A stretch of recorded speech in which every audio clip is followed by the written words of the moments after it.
Nay, ako na lang po dito. Magpahinga na lang po kayo. Eh, hindi mo naman alam yung timpla na gusto ng mga suki ko.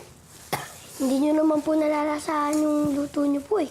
Kasi po, sabi po ng teacher ko, kapag may sipon, hindi po masyado nakakalasa ng pagkain.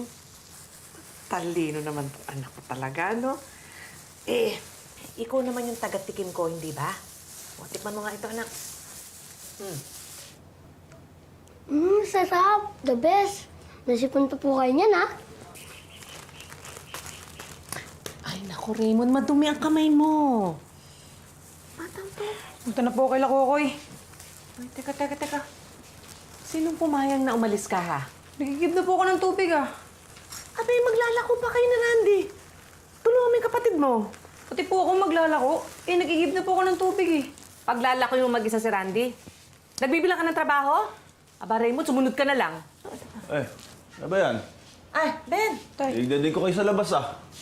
Tay, Ikaw, nagalit mo na naman yung nanay mo. Ay, hindi.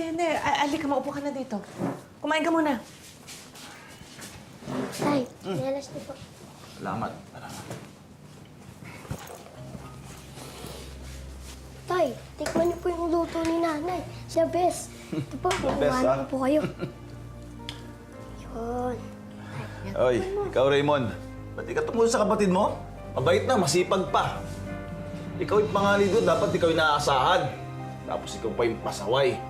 Hindi ka ba nahihiya niyan? Oy, Ayan mo na. Kuya, kain na tayo.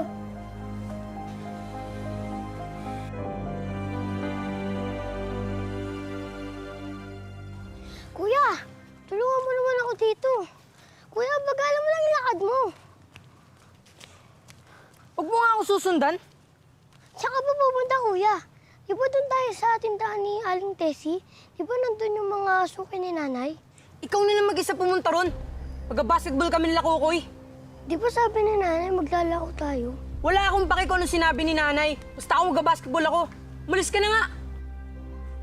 Kuya, Ano na naman ba? paano pag tinanong ka ni nanay kung nasaan ka? Bakit magsusumbong ka, ha? Sige, subukan mo lang. Yari ka sa akin. Ano, magsusumbong ka pa? Ba't ka ba nagagalit sa akin, kuya? Habang lumalaki si Raymond, palihim na lumaki rin ang galit at inggit niya sa kapatid niyang si Randy. Ayon sa kanya,